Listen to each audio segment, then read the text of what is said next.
Hi, everyone, and welcome.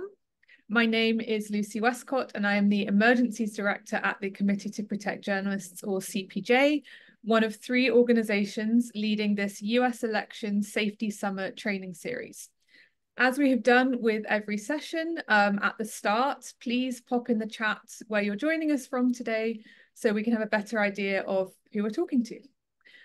So thank you for joining us for this fifth session of our six-part series, Journalist Safety Covering the Election, Protests, Policing and Crowds. We are very proud to offer this critical training for journalists in the lead up to the US elections this fall. This series has been co-organized and led with our fantastic partners, the International Women's Media Foundation, or the IWMF, and PEN America. I would also like to thank our supporting partners who you can see on the screen here, the Online News Association, the Indigenous Journalists Association, Report for America, the American Press Institute, the Society of Professional Journalists, Reporters Committee for Freedom of the Press, the ACOS Alliance, the Writers Guild of America East, and the Freedom of the Press Foundation. We'll go to the next slide, please, Colin. Thank you.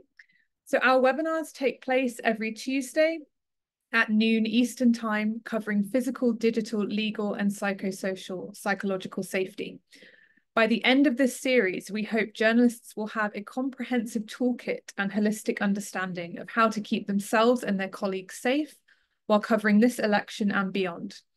Recordings of the previous sessions, which you can see on the screen here, have covered risk assessment and planning, online abuse self-defense, protecting against hacking and doxing, and your legal rights as a journalist. These are all available on CPJ's YouTube page and the sign-up page for this whole series on PEN America's website, and we will pop these recordings and the links to them in the chat. We have one more webinar in this series after today, which you can see on your screen. On Tuesday, July 30th at noon Eastern Time, we'll have a final training on protecting your mental health on and offline. And during this super election year, where more than half of the world's population is heading to the polls, we know that journalists around the world are seeking additional safety support.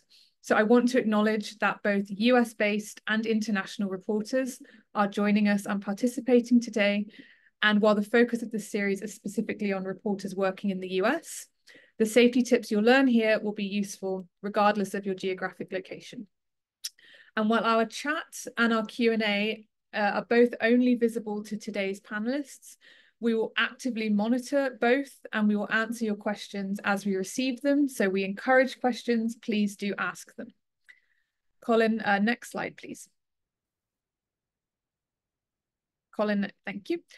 Before I introduce our wonderful speaker today, I'm just also drawing your attention to our community guidelines and our community agreements. On content awareness, you will likely see images and hear language during today's training that may be upsetting, so just please be aware of that. We want to recognize our own and each other's experiences.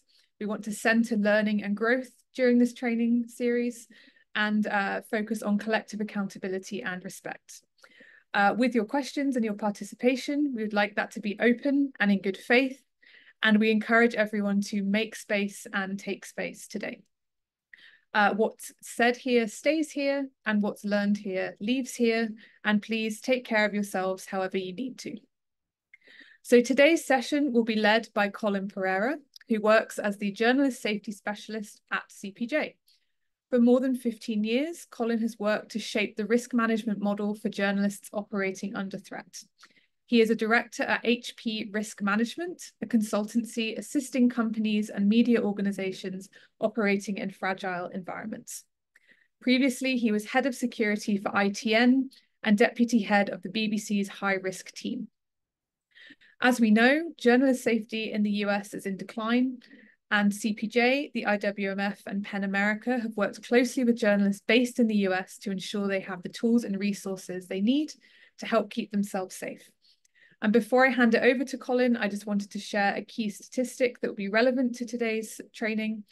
According to data from the US Press Freedom Tracker, which is a fantastic resource I'd encourage everyone here to check out, 49 journalists have been assaulted in the US so far in 2024, and many of these incidents have taken place at protests. So that's already more assaults than in all of 2023, when 45 journalists were assaulted, according to tracker data.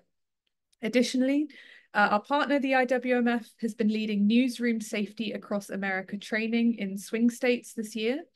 And as part of this initiative, it surveyed more than 350 participating journalists, and nearly 40% of them reported threats of or experienced physical violence while reporting. So Colin is going to talk today about how to safely cover election-related protests, civil unrest, and crowded events. And again, we encourage your questions. With that, I will hand it over to Colin. Thank you.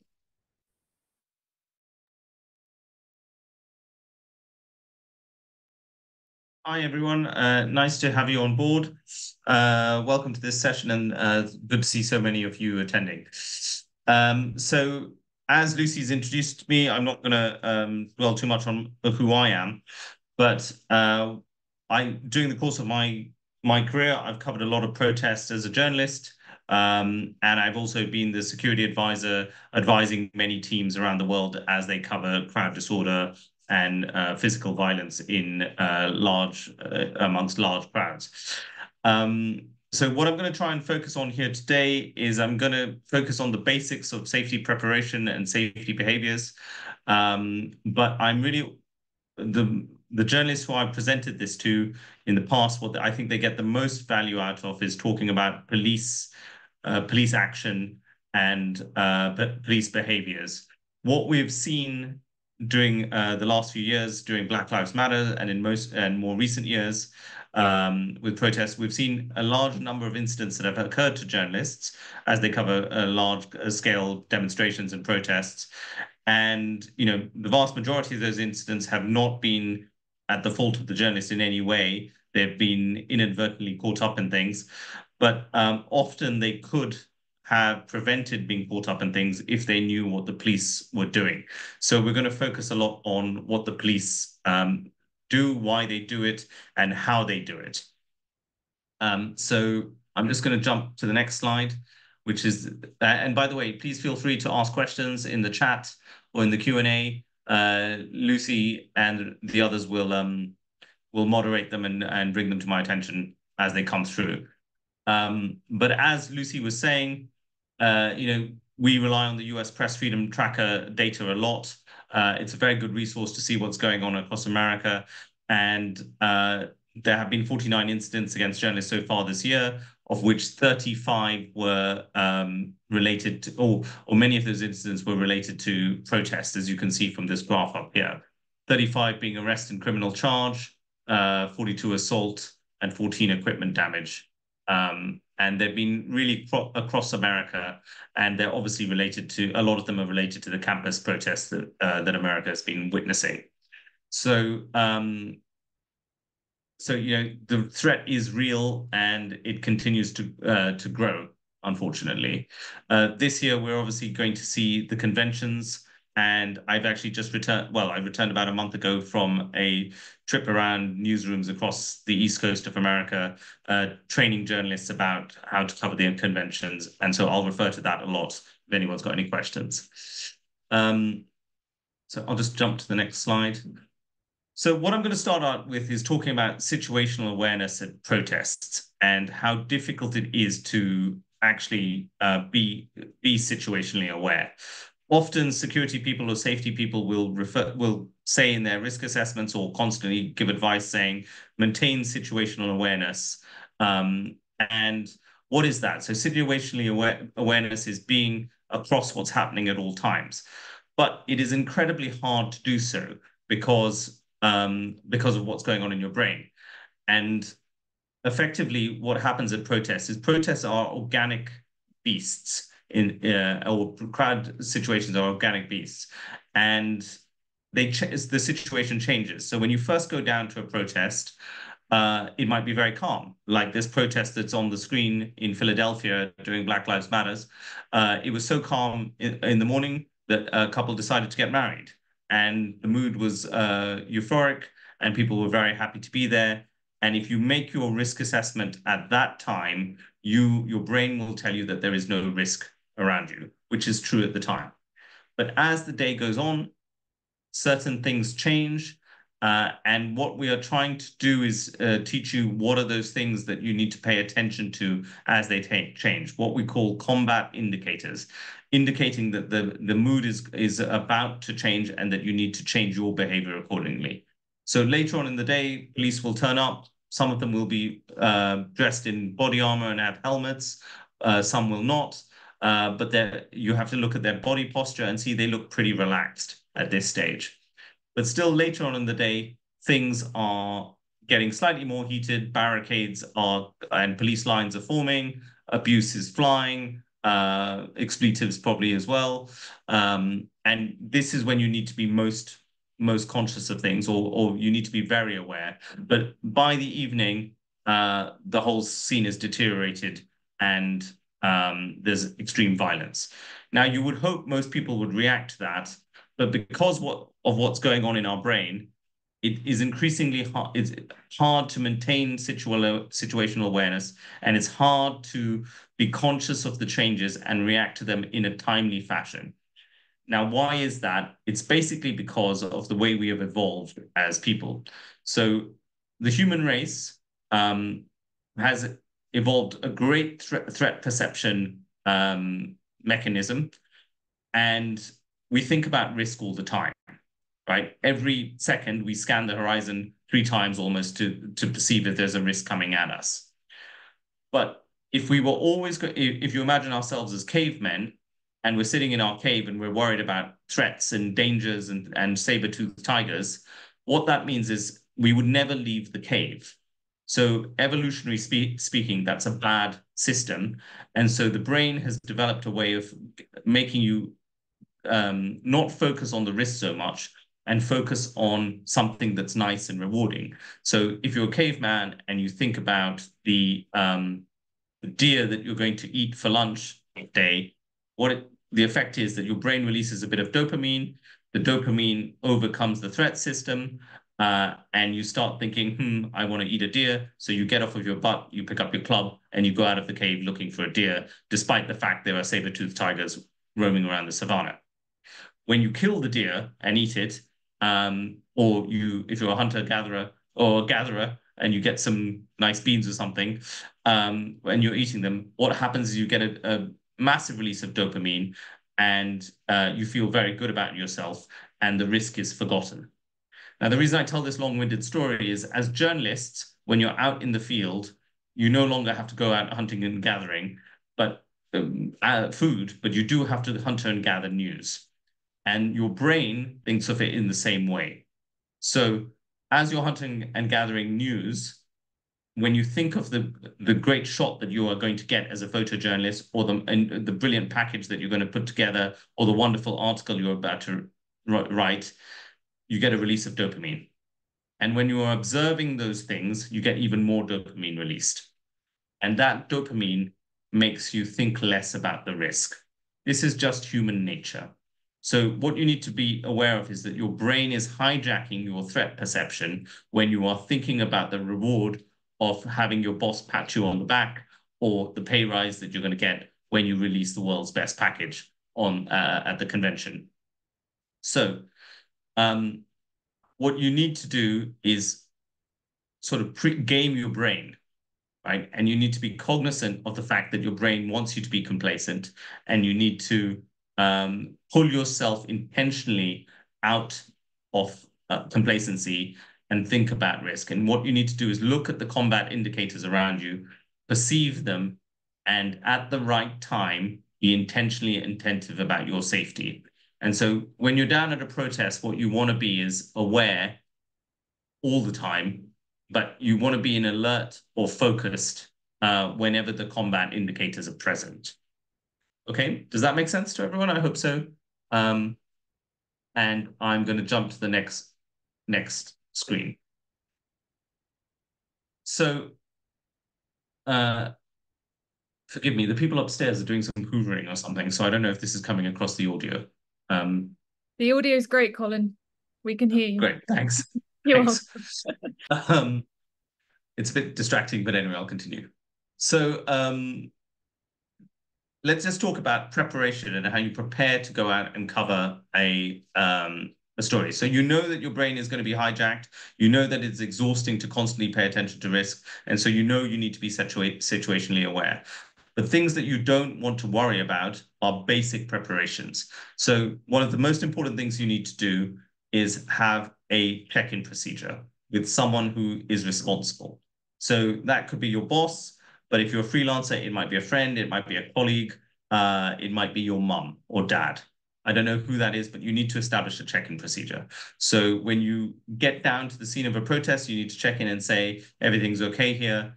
And as the day goes on, you just check back in with the person who's your point of contact. And if things are escalating, you want to tell them things are escalating. The reason being for that is if you get arrested or you disappear, you want someone to raise the alarm. And I'll go into this a bit later, but there have been a number of journalists who have been arrested, who have been put into processing and disappeared for many hours, if not days, and people haven't really been looking for them and then it's quite an unpleasant experience. So you need to have a check-in procedure, and it's the basics of safety. So in order to have a check-in procedure, you need to have mobile phone communications, which means you need to have charged mobile phones and you need to have power banks in case your mobile phones run out if you are covering a prolonged protest. Sorry, I'm speaking very fast. I'm conscious of time, but I might try and slow down a bit. So make sure that you have enough data on your phone if you don't have an unlimited data stream. And the most important thing, I think, is one of the most important things is that you need to dress appropriately. So you need to start off with comfortable shoes. Okay, wear shoes that boots generally are good, but they should have laces and ankle support, and you should avoid sandals and slip-ons because if there's a crowd surge or people start running or stampede, it's very easy to lose your shoes. I've come across many journalists who have come back to the office with one shoe after they've been forced to run away at speed. So decent footwear to begin with, high heels are out, I would say, and just focus on heavy-duty boots with good laces. It's not a good idea to wear nylon or anything that is flammable, especially in places where Molotov cocktails or any sort of flames are or cars are being lit alight or anything like that. So a good thing to wear is denim. So jeans, basically. So wear a jean jacket or something like that, depending on the weather, obviously. And but denim doesn't catch fire easily. And your clothing should try not to make your clothing too baggy because people can grab hold of it, and try and not make it too tight, especially for the women journalists in this audience, because if it's tight and revealing, you can attract an attention of a different sort from the male audience members, and that can be as risky. I would generally say in the current climate, you should avoid newsroom logos. But it might be that those logos will help you. So if your brand is particularly popular with the protesters for whatever reason, it might be that that can assist you in some way. But I would not wear them overtly. And I mean, we all saw what happened to reporters on January 6th when they had logos out on their live positions and stuff, and they got attacked. I wouldn't wear anything that's political. And I would avoid black clothes and hoodies and military fatigues because this confuses the police force. And I would also avoid anything around your neck, lanyards, necklaces, or long hairs or rucksacks. I'm just going to play a quick video. I hope this works. Lucy, can you just confirm this is working? Yeah, that's working. Let's just try the sound. There we go. Yeah, I'll just put the sound up a bit. Okay, so this is a campus protest a couple of months ago. Sorry, the image is a bit blurry right now, but I want you to focus on this cameraman over here. You can see him from his bald head and also his camera. And just watch what the police officer in question uses to pull him down. So he's gone off shot, then the cameraman. So he's been hauled. Sorry, I stopped it there because there's a lot of swearing at that point. But I'll just start it again so you can see it again.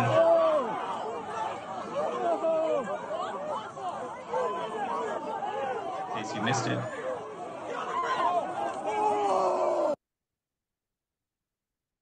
So he's hauled to the ground by his backpack on his back on the back. It doesn't seem to be that the police have any particular problem with him. They're just trying to stop the crowd search and they pull him down just because he's there. That's actually his live view pack on his back, and they've just used the handle to grab him and manhandled him to the floor. They then went on to arrest him for no reason given, really. So, if you are going to wear a rucksack, if you're going to wear anything long, be mindful that it can be used to pull you down. And once you're on the floor, if you're in a crowd situation, it's a very dangerous situation to be in. People can start kicking you, and you're very vulnerable once you're on the ground. Colin, I've got a question for you. Sure. So, and just so you know, some of these questions have come in. I'm going to wait until Colin actually begins speaking about police, so I can see your question, but we'll hold on that. But we do have a question here, as we were talking about check-ins and preparation. Do you have any recommendations for areas without cell signal? We have someone here who, who often covers public safety incidents that happen in areas without good coverage, cell coverage, and sometimes none at all. And they give an example of something that happened yesterday. There was a media staging area at a church that had zero signal or service. So do you have any advice there? Yeah, so I mean, that scenario that you've given is quite difficult, where you arrive and you don't know that there's going to be a black spot. The most important thing is, if you can pre-identify that they're going to be black spots, what you need to do is say to whoever your check-in person is, look, there will be times when I will be going dark, right? But I will come back into signal in 4 or 5 hours, right? And you make a deliberate time red line where you say, okay, I've been dark for too long. I'm now going to go back to a signal to check in. Now, sometimes that's not always possible, but you need to make a plan around it. So weirdly, yesterday we were just talking about, so obviously I don't just advise in the US, I advise in conflict zones, and we're talking about a potential escalation in Lebanon. And one of the scenarios we're thinking about is if the mobile phone network goes down in the south of Lebanon. And what we were discussing with editors is how the last point where they will have signal, that the journalists going in the field will have signal, and then how long they can be out of contact for before we start getting worried. And you need to communicate that to the journalists on the ground to say, if you're gone for more than 5, 6 hours, we're going to then be sending out the rescue parties to get you. So you need to start heading back to somewhere where you can make a call in. If you can't pre-identify that, that's a lot harder. So I think, what you then need to do is probably go back to your last point of signal, phone into your check-in and say, where I am doesn't have any signal. It's perfectly safe. Don't worry about me. I'll check in again at this time, in 4 or 5 hours time. It all depends how remote you are and how difficult the context is. So like in South Lebanon, we don't want people going around for many, many hours without checking in. In other places, it might be that you have a check-in in the morning and a check-in in the evening, depending on how safe it is, right? So that defines how often you've got to go back to signal. Have I answered? Thanks, Is that Colin. okay? Yeah, and I also just wanted to, someone here has left a really helpful comment regarding lanyards. So I'm just going to share that with everyone. Someone here says they often direct their team to use breakaway lanyards. These will do exactly that when tugged. Our audience member also asks their team to tape up all hanging items on rucksacks or any items that might be hanging about. That's all. Yeah, that's a great comment. Like for the handle of rucksacks, obviously you don't want to cut them off. So if you get some heavy duty masking tape and tape up the handle, it helps a lot. What I am aware of is in certain states you are obliged to wear your press credentials around your neck. So breakaway lanyards are a very good solution. Okay, I'm going to jump to the next slide unless anyone has any other comments. So in the last slide, remember I said don't wear black. So one of the issues facing police officers, and what they regularly say, is they don't know who journalists are down at the scene of protests. Obviously, in today's world, we have a number of people who are from alternative news organizations or news movements, and they have the same rights as anyone else to report. And so it's complicated for police to understand who they are, who are real journalists, who are not, who they need to be paying attention to. But you make their job much harder if you dress like troublemakers in the audience. And by troublemakers, I mean, in the eyes of the police, Antifa and the Black Bloc, who this lady is a part of on the left, she's all in black, she's wearing eyewear, and she's got a bicycle helmet or some sort of head protection.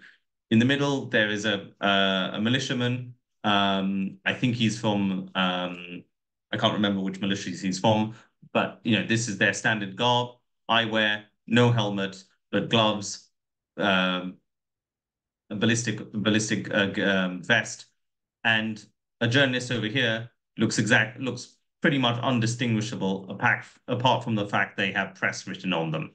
Okay, so if you look a lot like the people who the police have difficulty with, they're going to treat you in that way. So just think about how you can distinguish yourself from these individuals or these groups. And if there's a particular group, so for example, we used to tell everyone to wear Hawaiian shirts when they went down to the protest, but then the Boogaloo's boys turned up and they were all wearing Hawaiian shirts. So that doesn't work any longer. So but so now we don't say wear Hawaiian shirts, but you want to wear something that differentiates you from the troublemakers. And during the campus protest, I saw a number of student journalists who were wearing sort of bright pink bicycle helmets and things like that. So that does make a police officer think you're not the standard protester. You might be a journalist, and it just gives them that moment of hesitation if they're going to arrest you or something like that. Okay, great. So I'll jump onto the next one. So one of the key things we emphasize amongst our client base and to all journalist newsrooms that we work with is to have good standard operating procedures in place and have a common understanding of what those standard operating procedures are. So just as I was telling you about, if you're going to work in a black spot, you have 3 hours to report, and then you have to make your way back to a signal point. That is a standard operating procedure, right? And the boss has to know that, or the check-in has to know that, and the people on the ground need to know that. So that is just a rule that you put in place, and it's practical, it's sensible. You can amend it depending on the context, but it's just your operating practices. And so we recommend that every organization or every bunch of journalists out there, whether they're freelancers or working in a big newsroom, that they have standard operating procedure in place. And that and if freelancers, we always recommend that freelancers buddy up and when they get to a protest with other freelancers or with other journalists and build a sort of little community on the ground. It always helps to do that in advance if you can as well. If you're going to, when you do that, what you need to do is you need to brief everyone on the approach to how you're going to cover this. So just like with communications, you've got 3 hours to be in the dark spot, then you've got to move back, or the black spot, sorry.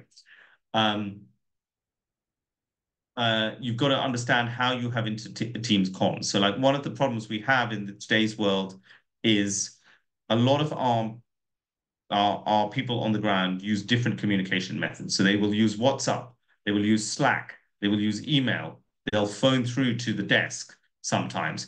And often it's very common that messages get lost. So what's important when you're covering a dangerous story or a high-risk story of some sort is to say, today we are going to communicate just on WhatsApp. We're not going to have different messages flying around in different groups. And that's how we're going to run it. And I would always recommend WhatsApp over Slack, frankly. And that's mainly because I find Slack is very chatty. And people will often just be pushing out messages on Slack that when you are in a high-risk location, you don't want to be inundated with messages that are just chats. You want to have messages that matter. So basically, the discipline of how you communicate is also very important as well. And just going back to this question of low signal, apps like Signal, WhatsApp, Slack, they use quite a high bandwidth. If you have difficulty communicating because the signal is weak or almost non-existent, old-fashioned text messaging on a non-internet, over your phone, as opposed to the internet, works much better because it's a much older technology. It's much harder to communicate there and set up groups and things like that. But it's a useful thing. And just in case there are any news editors in the room, we've just had a thing that's never happened to us before, but just this week in WhatsApp, we are so used to setting up groups to manage all our teams in the field in different places. And WhatsApp has actually banned some of my colleagues from the platform because it thinks that we're setting up too many groups effectively and using the platform inappropriately. So we've had to weave our way out of that issue with WhatsApp. But just bear that in mind. Sometimes you're not, you don't portray yourself as a journalist, and so business accounts are very important, I think, as well. The other very important thing to talk about with standard operating procedure is how do you raise the alarm? Okay, so if something goes wrong, you obviously have your mobile phone with you at all times. So you make a phone call. What are you going to say? You don't want to waffle on for hours giving every move. You want to be very concise and succinct with the request for assistance. And you want to know that the person on the other end takes that request seriously and they actually have some sort of response plan in place. So this all goes back to a risk assessment. So you say, we're going to operate in Philadelphia. We're going to be at this protest from this time to this time. The protest is going to start here at point A. It's going to end up in point B. If we get arrested, this is the lawyer we speak to. If we get injured or attacked by the crowd, this is what we do. Okay, we have a team on standby ready to go and get them, or we will rustle up some journalists from the newsroom to get them, or we have a security company to come and assist, or a bunch of freelancers will come and help you. But having a plan of action will really help you if the balloon goes up and there's trouble. Okay, the worst thing is when something happens and everyone's standing around going, what do we do now? Okay, so even a bad plan, just to quote that film Argo, where I don't know if anyone's seen it, but it's like they've got to evacuate some people from Iran. The CIA presents a plan to the boss, and the boss says, is this the best plan you've got? And the response is, this is the best bad plan we've got. So even a bad plan is better than no plan. And work out where your extraction point is. So work out if where you can get medical assistance, where you could and where you can get the nearest emergency support from. And it might be Starbucks around the corner, right? It doesn't necessarily have to be a hospital, but you want to go to a safe location where first aid is given. It might be the police are going to help you, but you want to work that out and share that with the rest of the team and tell the rest of the team, if anyone gets injured, this is where you go, or your colleagues or whoever you're with. And if you're working alone, as I've said, please buddy up. I'm going to jump slide. Lucy, is there any questions or anything? Thank you, Colin. We do have a question that actually pertains to the video you shared of the cameraman at the protest. So we have a question just about, and you may not be able to answer this, but what is the suggested or legal proximity a photographer or a journalist should be from, quote unquote, the action? So is there a general rule of thumb, I guess, about how close someone should be? Or does it really depend? Let me just jump slide. I think I answered this in the next slide. Yeah, so I don't know about legal proximity. I think you can go as close as you want unless the police tell you not to. And if the police tell you you're interfering in a police action, then you should react to that. That would then be illegal. But in terms of proximity to the protesters, I think you can get as close as you want, provided they're happy to have you there. Obviously, if they don't want you there, then that's a problem. But it's not a good idea to spend hours and hours in the crowd. Okay, so if you're in the middle, it's hard to get out. It's hard to battle your way through through a lot of people. So the general advice is that you stay to the sides as much as possible, and then sort of carry out a surgical incursion into the crowd to interview people, to get vox pops when you need to do so at the safe period of time, that at a safe moment to do so. There will always be people who say, well, the action is right in the center, and that's what I need to get. And yes, that is absolutely right. But what you want to happen is, so, if it's very high risk, and say you're a photojournalist or a camera person and you're going into the center of the crowd to get that, you need someone on your shoulder just to help you out, because once your eye is in the viewfinder, it's very hard to perceive if risk is coming from behind you. If someone's going to grab you from the back or smack you in the back of the head, and you want someone on your shoulder just to protect you a little bit when you're going to do that. But I would not spend hours and hours in the crowd unless it is conducive to do so. And if you are going to be in the crowd, what you need to do is you need to begin with, what you need to do is start off, before you get there, you need to recce the location. Okay, so you recce the location, you carry out some reconnaissance, and you identify your emergency points. And that's, so where am I going to go for assistance? Is it a police line? Is there a Starbucks I can just hunker down for a bit in?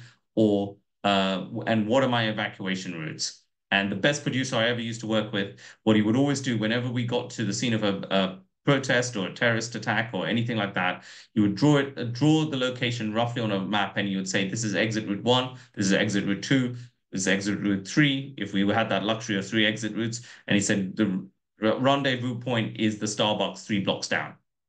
Okay, so he spent the time investing in working out that geography of the location. And so going back to the question, when you go into the crowd, what you want to know is your proximity to your extraction point or your evacuation route. Okay, how are you going to get out should things turn nasty? And how easy is it for you to get out? So you need to plan your foray into the crowd a little bit, and not just meander and wander around aimlessly, because that's when things happen. And going back to that situational awareness thing, if you're just meandering around, you're kind of in that white zone. You're not situationally aware. Anything else, Lucy? Have I answered that question? Yes, thank you very much. And someone has left a helpful additional comment here. We tell our team to remain on the periphery of groups unless actively gathering news. This allows them to find hasty means of egress should stampeding, kettling, or other events start. So that's just some additional context there. Thank you. So I'll just continue. So one of the important things to do once you've made these plans and you know what you're going to do if things go wrong, you need to communicate this to all the rest of your team. And often what happens is that conversation does not happen because people get so busy with work that they don't think to communicate this to team members or other freelancers and share that knowledge. And when I say other freelancers, you probably don't want to do it with everyone under the sun. You want to do it amongst your little clique or your little bunch of people who you've made friends with at the beginning when you first arrived.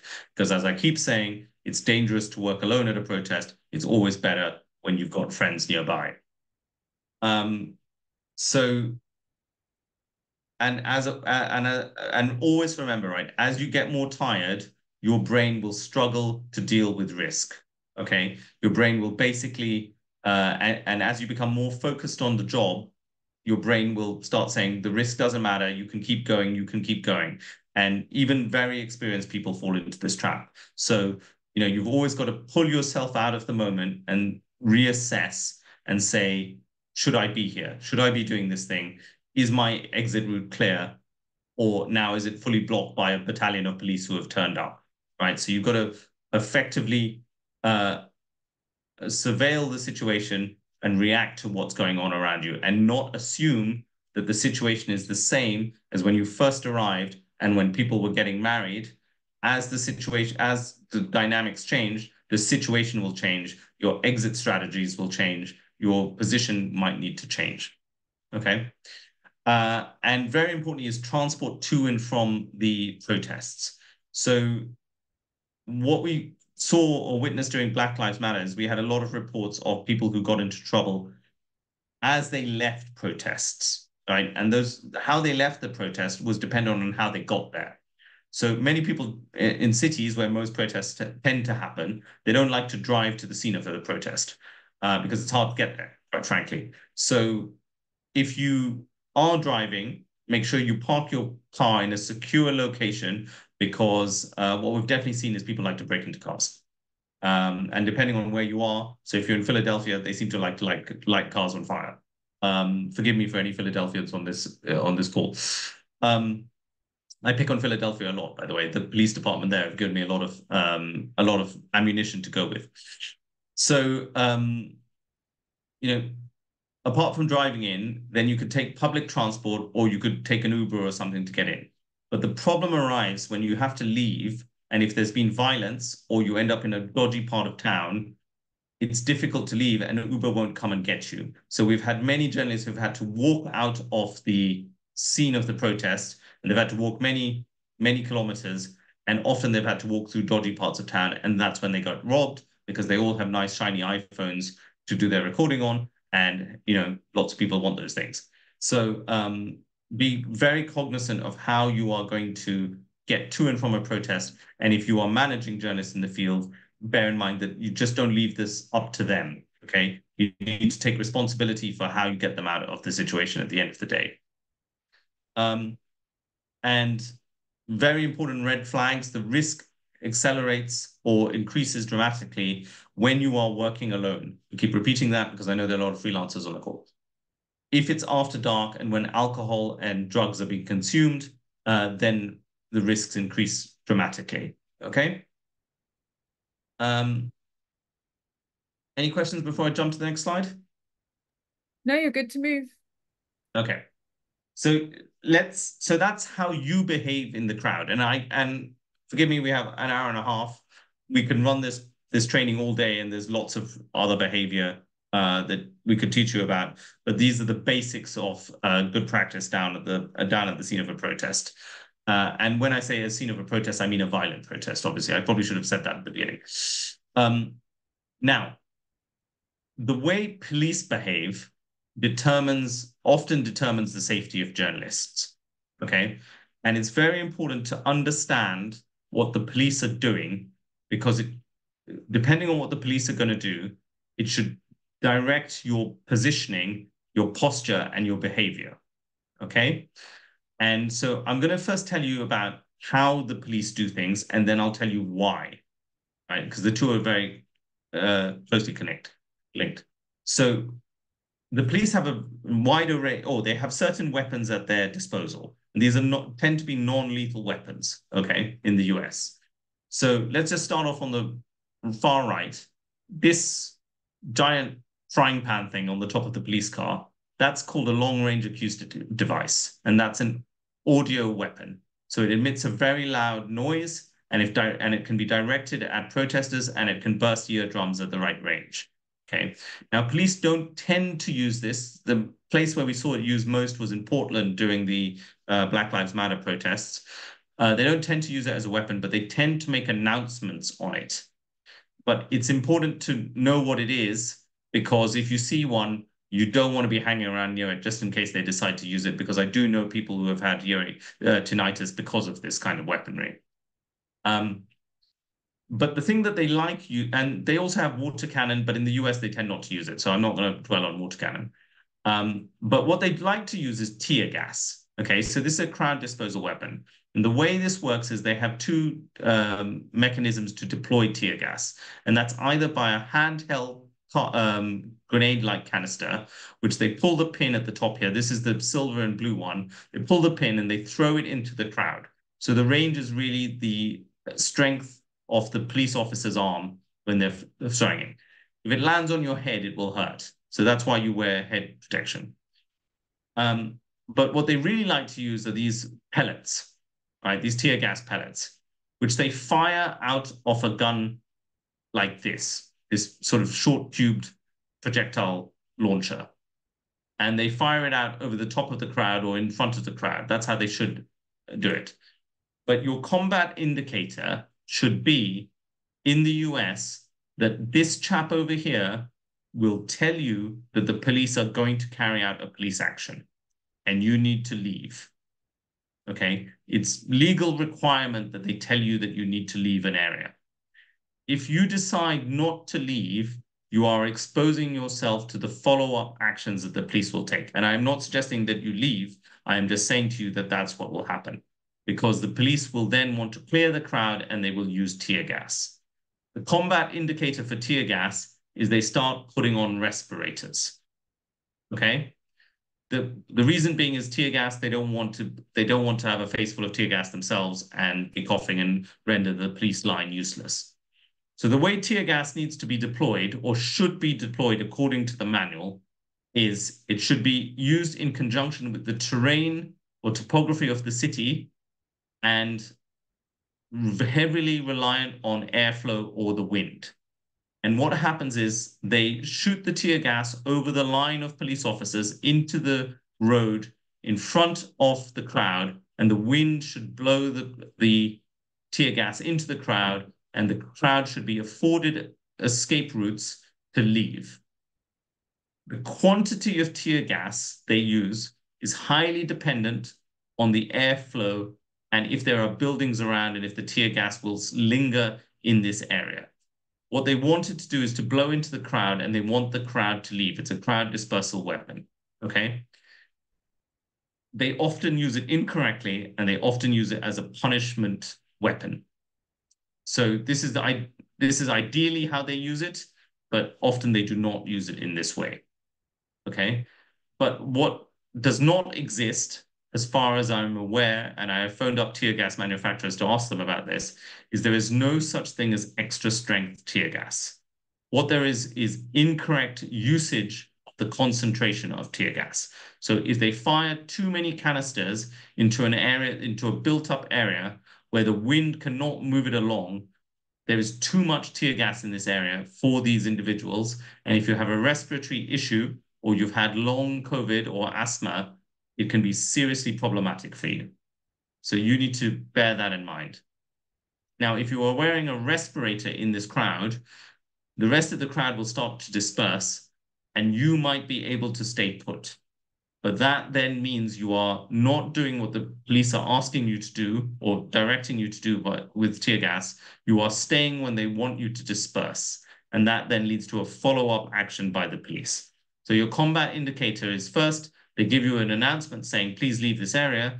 Secondly, they start putting on respirators and body armor. And third, they start firing tear gas, right? Because if people don't leave, the line will move into the crowd to make them leave forcibly. Okay.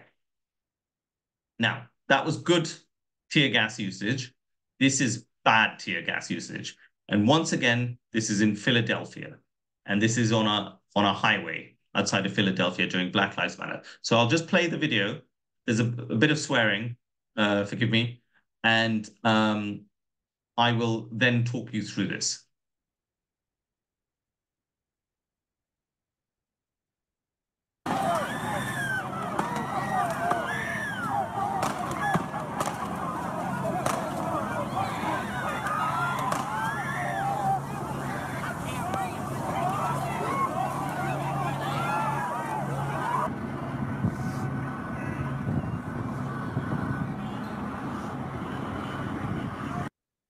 Okay, so I'm just going to stop it there.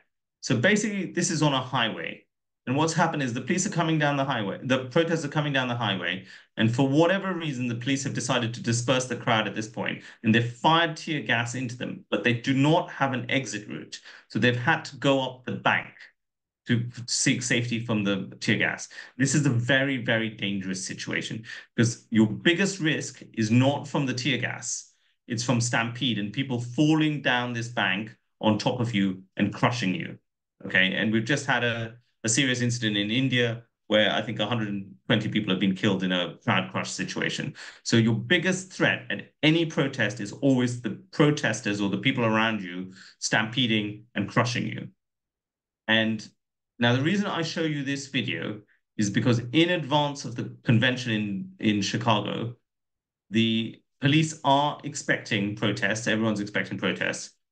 And one of the things the protesters have been testing are the highways.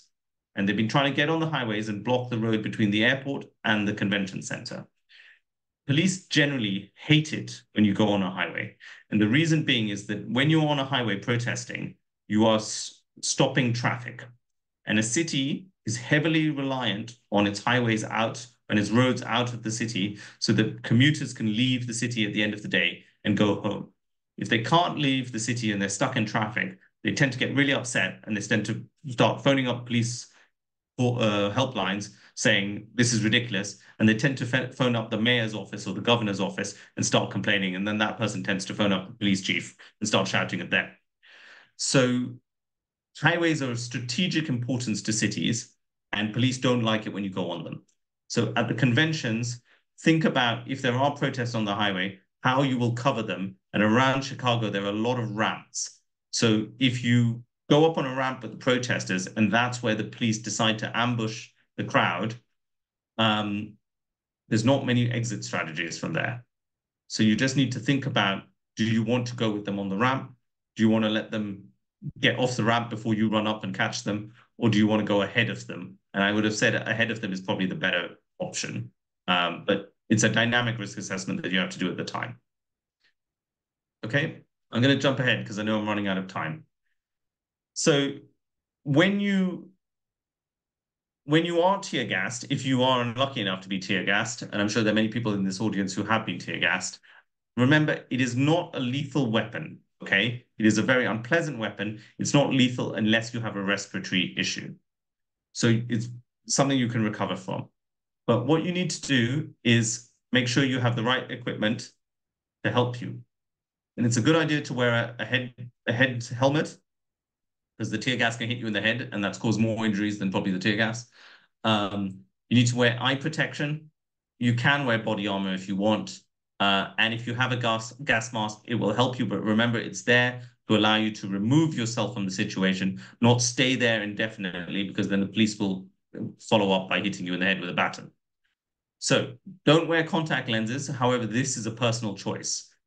I have glasses the size of Coke bottles. So when I go to protests, it's not, I can't lose my glasses. Okay. So I will wear contact lenses because for me, that's the lesser of two evils, although it really hurts when I get tear gassed. Don't use sun cream or cosmetics that are oil-based because they will help absorb the tear gas. And if you are asthmatic or you have a respiratory issue, as I mentioned, I think 3 or 4 times now, you should really consider whether you should be there at all. And so if you are gassed, what you need to do as part of your recce, you need to identify if there's a windy location nearby that is a safe location to go to. And what you need to do, is, if possible, is stumble to that location, stand up with your arms in the air, and let the wind take the tear gas off you. Okay. And you'll have something what's called a mucus explosion, where your eyes will water profusely, your nose will, all the snot will come out of your nose. It's not your finest moment, but it will remove the crystals from your eyes and your nose. Okay.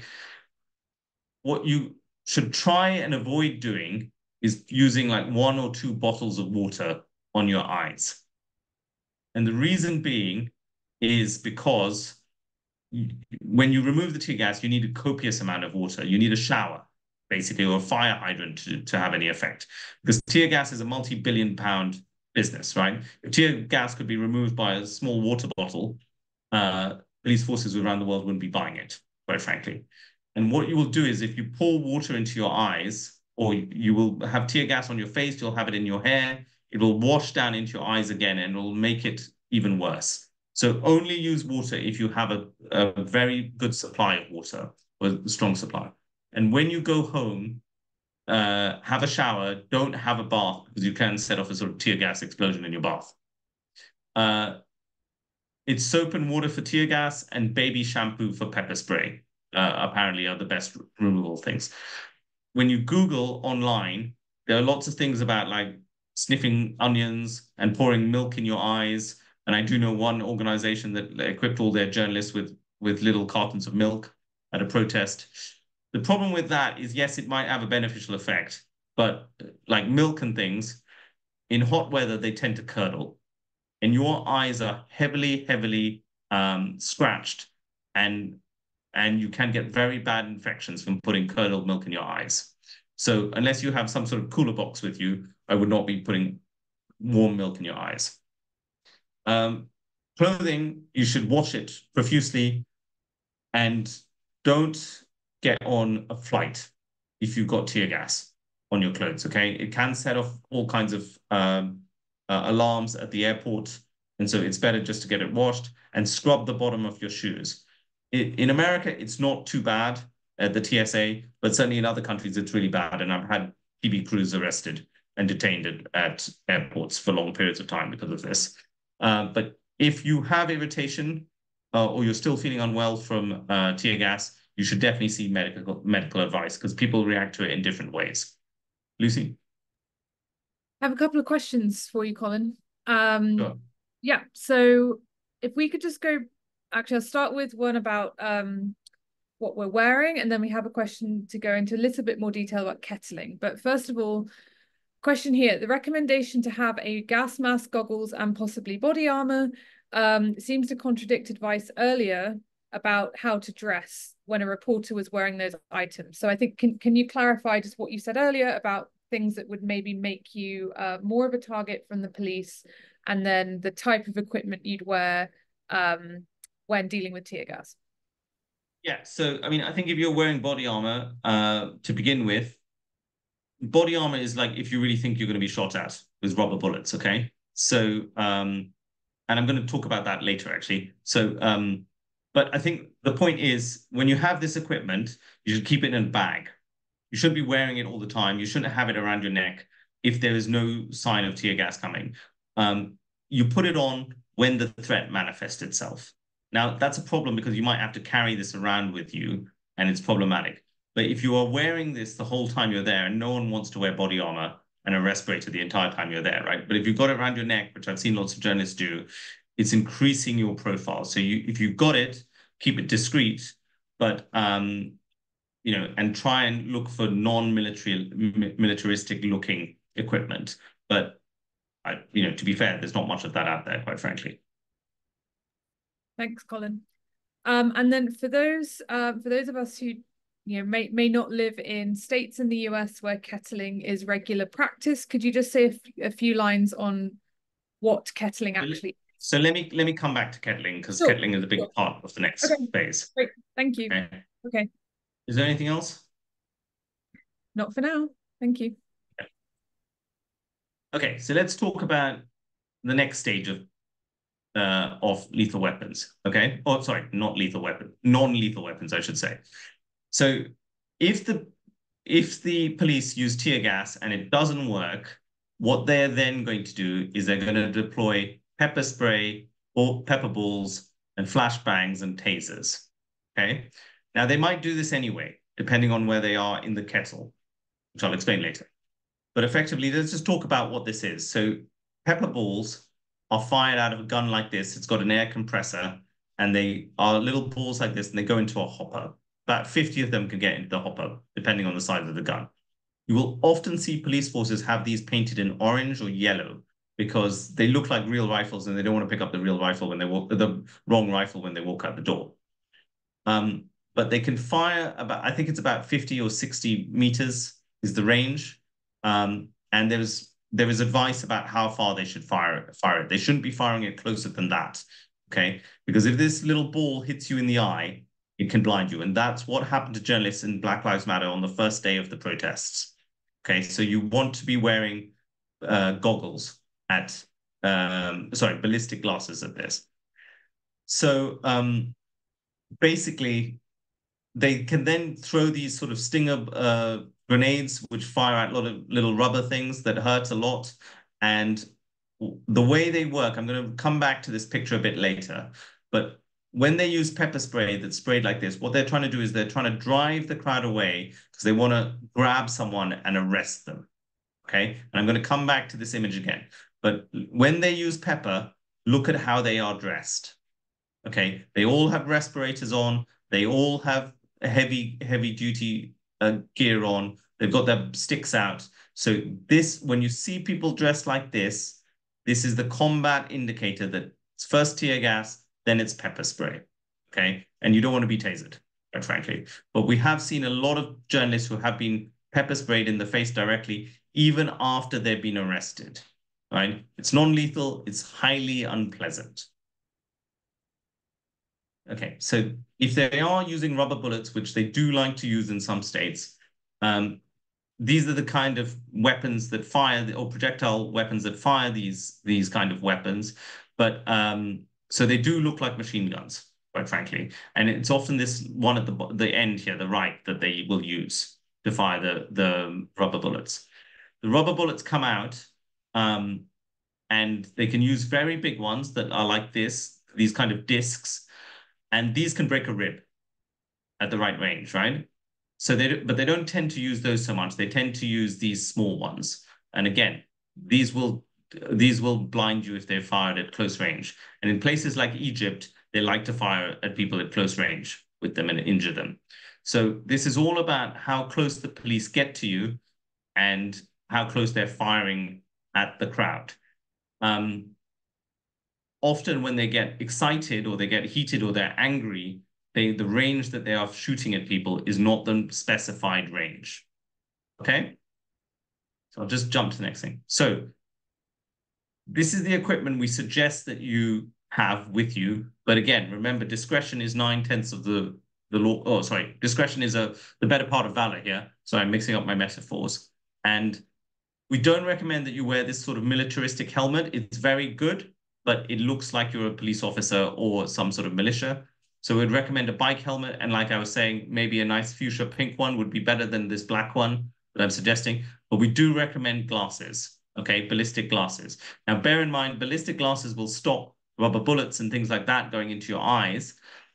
They don't stop tear gas, okay? So you can wear swimming goggles if tear gas is going to be used, but swimming goggles don't protect you from ballistics, and they will shatter and the plastic will go in your eyes. So you need to have both, if possible, and swap out if that's what you want to do, okay? Or you say, I'll have the swimming goggles, I'll take pictures while the tear gas is out, and then I'm going to leave. Or do my news content gathering, and then I'm going to leave. So you have to make a decision about how much equipment you can take, what that equipment is like, and because it's all heavy, right? It's this is quite light stuff. The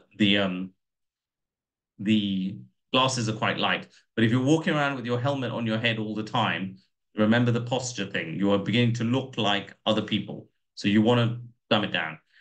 And if you're wearing stab vests or body armor of some sort, you are again looking very militaristic. Okay, so if you get this stuff, try and make it a different color in some way. But again, that's hard because this is how it's sold. Do not wear camouflage. Okay, that's very militaristic and that's militia-like, and the police will engage quite happily because you're giving them an excuse to engage. So this sort of runner's wallet or card wallet, we recommend people use it in some places because what you can do is you can put it, sorry, I don't have a great shot, but you can put it on your bicep, on the inside of your bicep, and you can put your press accreditation in there. Okay. So because it's on the inside, when your arm is down, it's next to your body, no one can read it. But if the police stop you and say, who are you? You can put your arms up, your hands up, which is very submissive, and point to your press accreditation and say, I'm a member of the press. Okay. So it's a good way of being able to get to your press accreditation quickly. What you don't want to be doing is reaching into the back of your pocket or fishing around in a bag, because that looks highly suspicious. If you're an ethnic minority in the US, that could lead to all kinds of bad things for you if you're interacting with the police, quite frankly. Or you don't have to be an ethnic minority. You can be anyone, right? But if they think you're reaching for a gun, you're going to be in trouble. Lucy? Yes. Thanks, Colin. We have a helpful comment here just on less lethal weaponry that I wanted to share. So someone here spent a while as in the government, and it should be they say it should be noted that these are less than lethal, not necessarily non-lethal weapons. A well-placed, and this is just building on, of course, what Colin said, but a well-placed rubber bullet or projectile to the head can be lethal. The weapons used to launch these items are firearms outfitted to shoot these projectiles. So this is just a reminder that these can still be very dangerous weapons and less than lethal as well. And we have another question from someone who asks, what would be the best position for a journalist when covering a protest, e.g. close to the protesters or the police? Is there a general answer for that? Any guidance would be appreciated. Thank you. So unfortunately, there is no sort of one question that one answer that solves that question. It depends on the dynamics. So the crowd might be very positive towards you. They might want you there. The police might want you there to record what they're doing. You know, it doesn't often happen these days, but they might want you there. So, you know, it just kind of depends on the context. What we've seen in the last few years is the police definitely don't want you there most of the time. So they will be very nervous if you're behind them or in the police lines in some way, and they'll probably push you off into the crowd. But what you need to be, and what I'm going to go into is the theory of the arrest zone, and you need to be mindful of where the police are and the action they are about to commit. And if you are in the wrong place at the wrong time, they will just sweep you up in their action and arrest you and detain you as part of that action. But I'm going to go into that in a lot of detail. So where you stand depends on what the protesters are doing and what the police are doing. And you need to change your posture and position accordingly. Any other questions, Lucy? Not right now. Go ahead. Okay. So it's always a good idea to have a med kit with you. And we can share this slide with you, but this is just a standard med kit that I would advise people to have with them. You can shrink it down or make it bigger, depending on how you like. But this does, I find it does take up a lot of space in your bag. Okay, so you know, you've got a limited amount of stuff you can carry, and again, this is in you know, together with all your recording equipment and, you know, a banana and some food for the day, you're getting more and more weight. So you want to think about what you take with you. So this is just a standard kit. You can buy it at any kind of store, but these are the kind of things you're looking for. And you might want to take out the medical information caring for children, but I don't know, you might have taken your kids with you to the protest. So, but kids' first aid is very different to adult first aid. So important to note. And this is a tactical medical kit. This is something that a lot of newsrooms are equipping journalists with, or journalists are asking for. It involves tourniquets and hemostatic control agents, which is so if you've got a big bleed, it stops a big bleed. These are mostly battlefield kit, okay? And the reason I bring up this slide is it's important. Most of this other stuff is quite easy to use, right? It's simple, stupid kind of kit, okay? You can read what's on the back of the box. This stuff, you need to do a little bit of prep for. And the reason being is tourniquets are very easy to put on. Okay, so you've got a big bleed, say you've been hit by a car, which we had a few vehicle rammings, you've got a catastrophic bleed or a big bleed, someone can bang on a tourniquet quickly to you. But I do know of a crew that was in Brazil during the World Cup in 2014, and one of the producers, she got injured during a protest, and another TV crew who had all their hostile environment training leaped into action, and they bandaged her up and they put a tourniquet on her, which was at the time probably the right thing to do. The issue was that Brazilian medics didn't know what a tourniquet was. They hadn't been trained in it. So when they came and scooped her up into the ambulance, the other journalist team that had applied the tourniquet left and went back to their day job. But the Brazilian medics just left on the tourniquet, okay? And by the time she got to surgery for her lacerations that she had received, the problem was that her arm was in serious distress because she hadn't had any blood flow for many, many hours. And the surgeon had to rescue her arm rather than worrying about the lacerations. So if you are going to use this kind of kit, you need to know how to use it, and you need to put it on, write down the timings, and you probably need to go with the paramedics if they don't know what they're doing. So establish what the level of paramedic is that you're dealing with. In the US, you're generally fine. but you might be in the sticks somewhere. You might be with someone who doesn't know what this stuff is.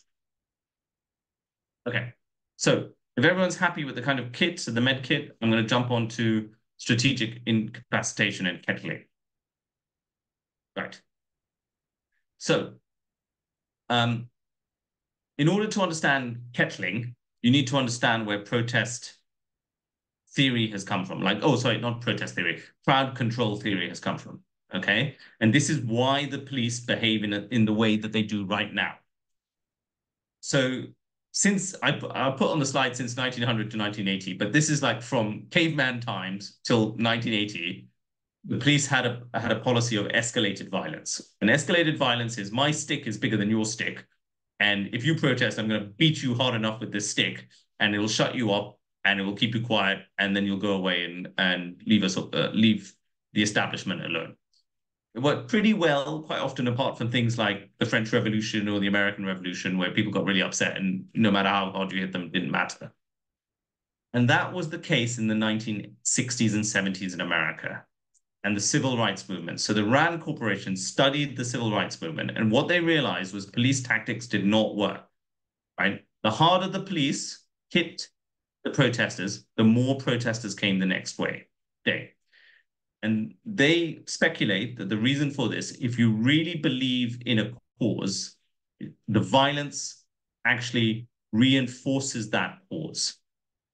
And the reason I mention this is because I think there are a lot of people right now who are protesting who really, really believe in their cause. And so violence against them does not work, right? Or traditional violence. So in the 80s and 90s, they introduced something called negotiated management, right? And negotiated management is this concept that the protesters are reasonable people. They want something. And if you talk to them before the protest and find out what they want, you say, what are the 5 things you want? And then you go back to your boss and you say, let's give them 2 of these things. And that will take the sting out of the protest. And it actually works really well. In Europe, it's like one of the reasons why hooliganism has dropped. It's a very effective technique. But US police forces didn't really believe in this negotiation management thing. Okay. And in 1999, in the World Trade Organization, in the riots that surrounded that, their reasoning for not liking negotiation management came to the forefront. And what happened was they asked the anarchists effectively, what do you want? And the anarchists said, look, we're going to be very peaceful. We're going to, we only want this and that. And the police said, fine. And they believed the anarchists. And then the anarchists, who had no intention of following up on that negotiation, they wanted to destroy and damage things, went on the rampage and they destroyed a lot of things in Seattle, all in the eyes of the world. Okay. And the administration at the time looked very bad. So did the police force. And it allowed the American police forces to say, this negotiation management thing is rubbish, but we need a new way. And in the 2000s, after 9/11, they came up with a policy called strategic incapacitation, and they are not alone. Police forces around the world follow this policy, okay? And strategic incapacitation, I'll go into a bit, but you've got to remember it occurs in the aftermath of 9/11 when police forces have access to more and more technology and weapons than they've ever had before. So all of those things I've shown you, they used to have them, but they were not as elaborate as they are now. And it falls against the backdrop of to a certain degree of the militarization of policing. Okay, so strategic incapacitation is this idea that protesters cannot be trusted. And protests are, although they're organic, they are mostly organized by someone. And if they are organized by someone, if you somehow neutralize or incapacitate the organizers at the right time, you take away the protesters. And now protest is a right, okay? You can't stop protests. People have the democratic right to protest. So what they do is they allow the protest to occur to a certain degree, and at a certain point, they decide to strategically incapacitate the organizers. Now, what does that mean? So In a nutshell, what this means is they say you can protest, but you can only do it in certain areas in the city. We need you to apply for a license to protest. And, which is the state in many, which is the case in many places, right? In pretty much every place. When you apply for this license, they look at who has applied for the license. They say, what organizations is this? And whoever it is, they say, right, let's carry out surveillance on the people who run this organization, because they will be the lead organizers.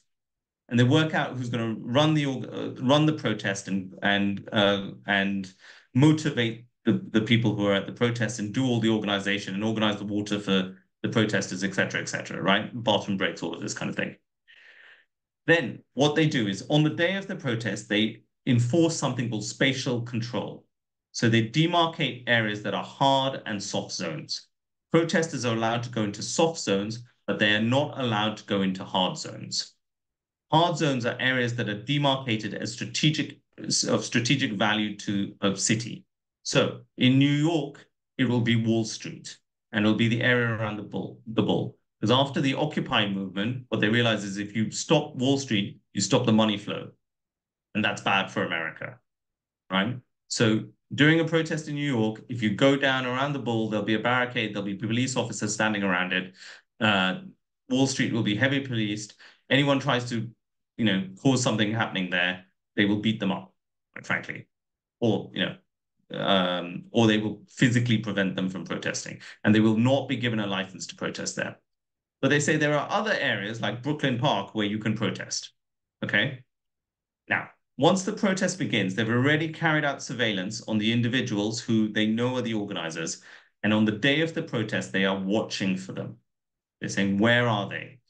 And when people are, so at that protest, so let's move from Brooklyn Park to Philadelphia. So forgive me, my geography of Philadelphia is not so good. But in central Philadelphia, the protests are happening. That's the democratic right of people. So while people are getting married and while it's all relaxed, the police force are carrying out surveillance. And they're carrying out surveillance both electronically and physically. So they will have police officers in the crowd dressed as protesters, taking notes of where the organizers are, where there are big groups of organizers getting together. Who are the troublemakers? Okay. And they will then basically carry out electronic surveillance of these people as well. So they will have helicopters and all kinds of things and cameras watching the crowd. When the right moment arrives, so this will be in the often before the evening, before the commuters go home, they will receive an order from the chief police officer in charge of the protest who will say, right, it's now time to get rid of the protesters. And we now want to go into a strategic incapacitation mode. So they move from soft policing to hard policing. They start firming up lines and they do something called kettling. So they can't arrest everyone. It's physically impossible for them to arrest everyone at the protest. And they don't want to arrest everyone because it's very expensive to process all these people who have been arrested. They only want to arrest the people that they've surveilled and they have identified as troublemakers. But they can't get to them because of the amount of crowds around them. So they need to get rid of the crowds. So they then start using crowd dispersal tactics. They firm up the lines and they say, we are going to put a police line between the troublemakers and the majority of the crowd. Okay. And if it's a march, they'll say, we'll just cut off some of the crowd from the troublemakers. And I use the word troublemakers as, for organizers. That is kettling. Once they've segmented the majority of the crowd from the troublemakers, they will fire tear gas at the majority of the troublemakers, and they will at the majority of the crowd, and they will try and chase them off. So they will announce, you need to disperse. There is a police action coming. Tear gas is coming. Then, if the crowd does not disperse, they will start using pepper spray, and then they will use a baton charge. Okay, so they want to move these people away because they want to then focus on the organizers. The organizers, they can't just leave them to wander around and escape. So they will kettle them. They will surround them with a ring of police officers. They will use the fabric of the city to surround them. And then they will declare the center of the kettle an arrest zone, right? A kettle is a term for like corral. And then they will send in they will use pepper spray and pepper balls to shoot the people they don't want around, to disperse them, and they will send in arrest teams to grab protesters. Okay, so in the kettle they will use these nice environmentally friendly bike police to ride Sunny through the crowd, and then they will form a line. Okay, they surround the protesters, the organizers, and then they try and arrest them. And what you've got to understand at this point in time is the police officers struggle to talk to each other. Okay, communication is very difficult when they're carrying out this operation. So they're now going to send in the arrest teams. So this is the lines that they send in to separate the crowd, to segment the crowd, to create the kettle around the people. And when you see these guys and girls, guys and female police officers, I should say, dressed like this, you know the kettle is about to start. And once they have surrounded the organizers, they declare it an arrest zone, they send in the crowd. And the important thing to note is this: police officers do not have autonomy of action once this begins. So if you are in the arrest zone, if you are in the kettle, they will arrest you and they will put cable ties on you.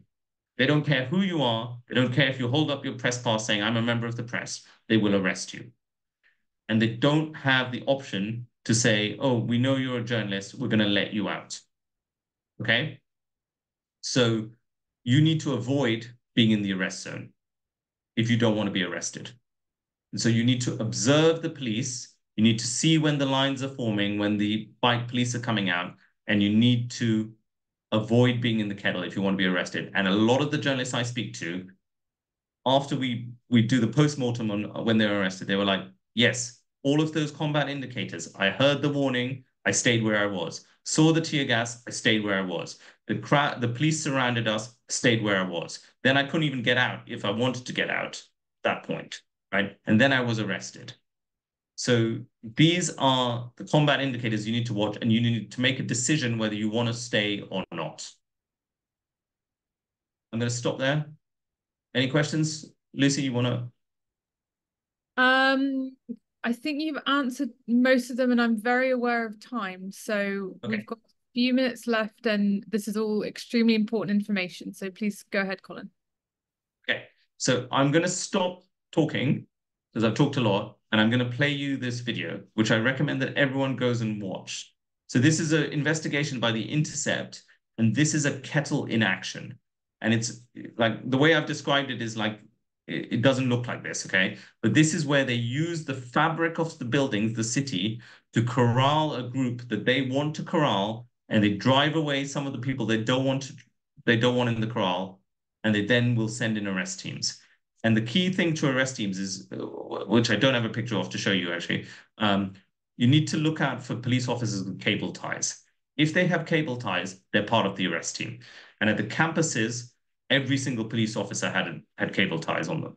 Okay, so each police unit has a different job to do. They are either carrying out surveillance, they are either in the baton line, or they're in the arrest team, or they're firing gas. Right? Everyone has a job. They train a lot on this, and they know how to do this. So watch this video, and then we can talk about it briefly afterwards.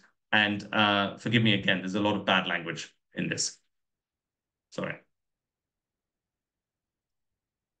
Urban environment to gain a better understanding of the sequence of events that transpired that evening. On the evening of June 2nd, 2020, several hundred protesters were marching in downtown Charlotte, moving northwest on 4th Street. At 9:26 p.m., the crowd passed a group of police officers in riot gear positioned along the march route. Rory's got a platoon on Tryon, out of sight. Dancer's platoon is staged now on College, out of sight. We're going to push their ass straight up 4th. As soon as they get up on 4th, because we got a bottleneck now, Rory's squad is going to step out and hammer their ass.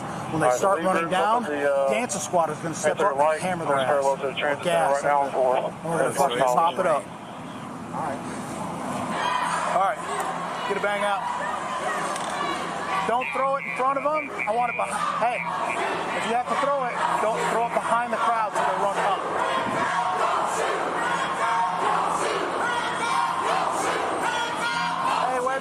they're all about to get gas. It was the fifth day of protests in the city, and earlier that evening, someone in the crowd had thrown bottles toward the officers, according to statements later made by police. But when protesters reached the corner of 4th and College Streets at 9:29 p.m., the march was calm and peaceful.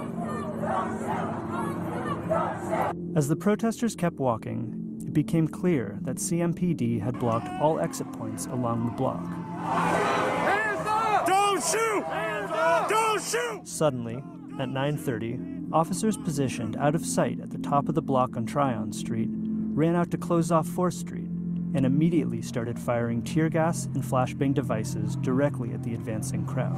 Okay.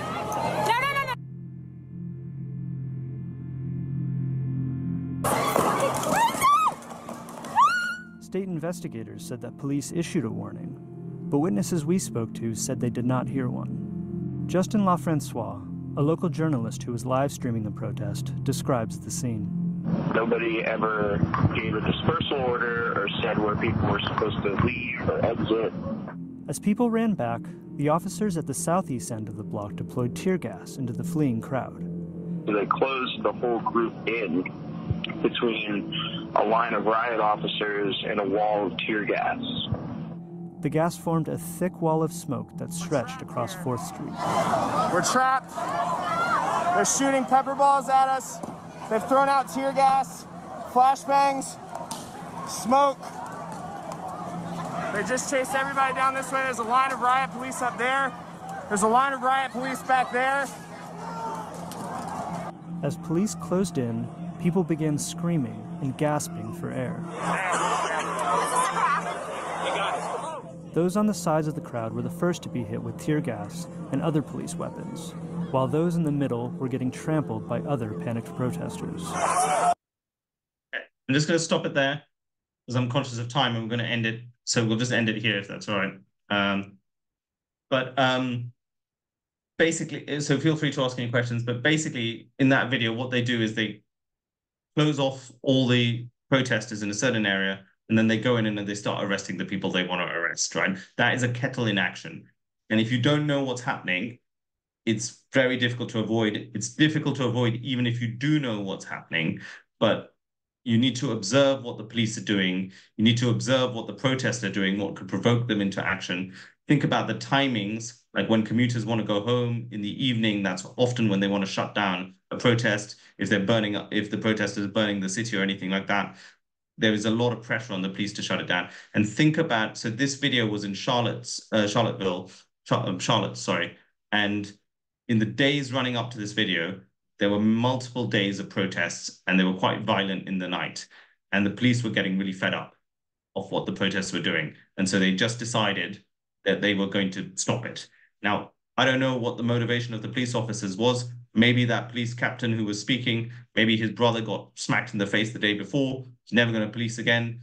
Maybe they're really upset, or maybe they're not the nicest guys around.